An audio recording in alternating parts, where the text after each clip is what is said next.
G'day, I'm Mighty, and welcome to the Mighty Outdoors. This channel is all about the many ways to enjoy the mighty outdoors, and if you're new to the channel, please subscribe. Today is a gear review of an amazing wireless microphone.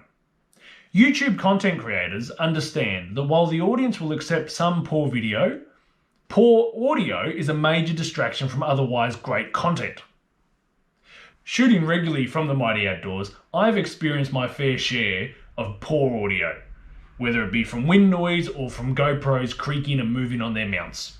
And while I try to fix it during the editing process, results are limited. So, with my audience in mind, I went looking for a solution. And a friend of mine, Lee from Crank Punk Rides, suggested to me the Rode Wireless Go-To microphone system. Now, the Rode Wireless Go-To microphone system is an Australian-made microphone, and it comes from a company with a reputation built on quality products. So I bit the 460 Australian dollar bullet, and here it is. So today's video is a complete unboxing and field testing. Let's hop to it. So first, the unboxing.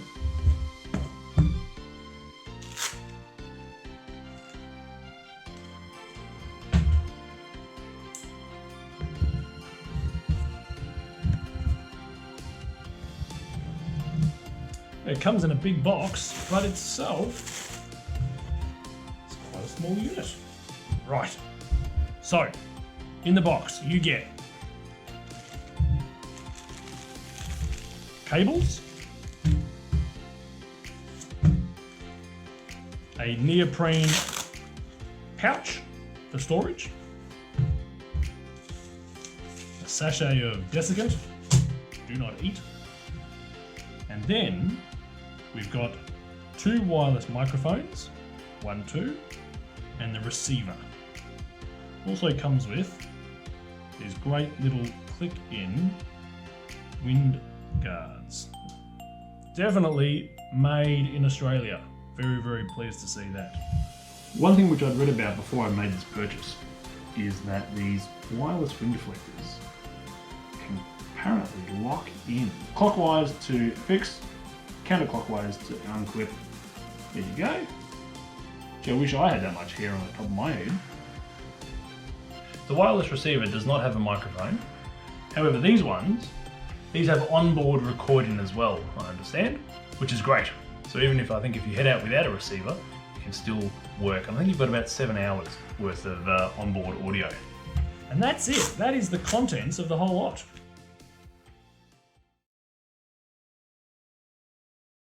G'day, I'm Mighty, and welcome to the Mighty Outdoors, where today we're testing the Rode Wireless Go-To microphone in the field to see how this little beauty really holds up. Let's hop to it. Onto the bike path now, a bit more wind about. So allow me to demonstrate the difference in audio quality between the Rode Wireless Go-To microphone that's pinned to my collar and, in comparison, the audio quality from my GoPro Hero 8 Black, which is housed inside the protective casing, which reduces wind noise, and is held, well, obviously right in front of me here. That's what's recording.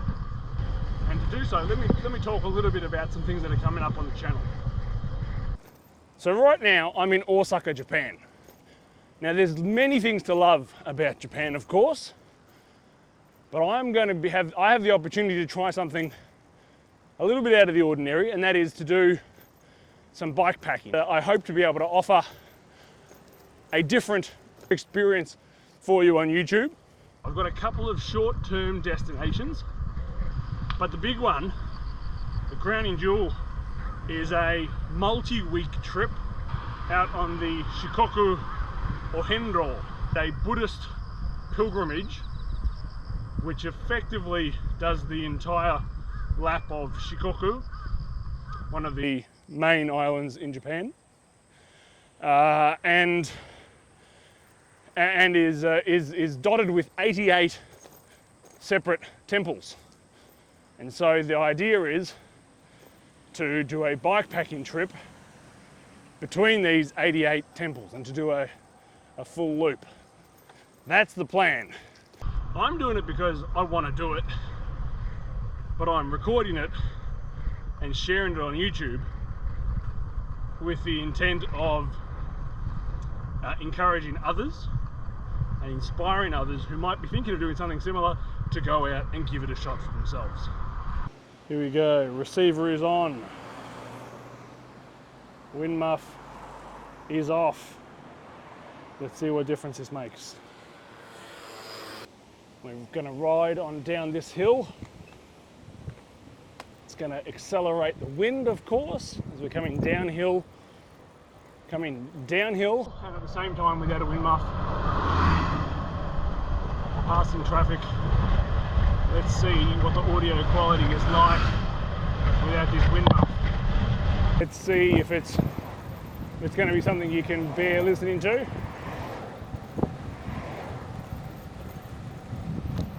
Or whether it's too difficult to hear and it's you know. I mean, I expect the wind muff will make a big difference. Okay, with the wind muff still off, I've turned the receiver off. So we're going to see whether that makes any real difference to the audio quality whatsoever. Okay, so let's see what the audio is like between these various sources. The GoPro, of course, now pointed in the direction of travel, and the transmitter playing from the microphone on my collar without a wind, what do you call it? Not a sock, wind muff, I guess it's called.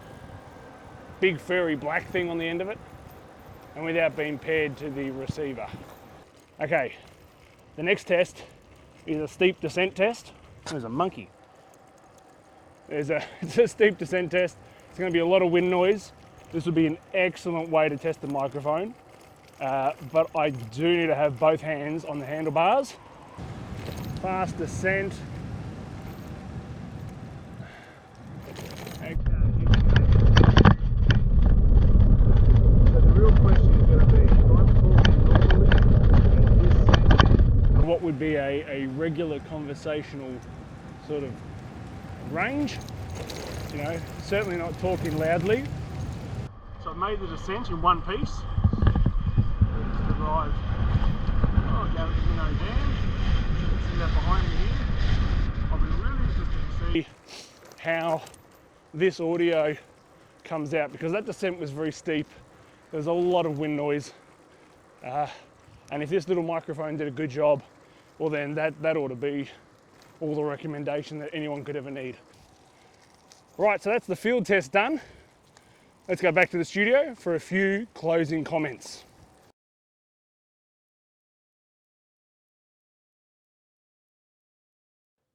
So we're back in the studio now and the results are clear.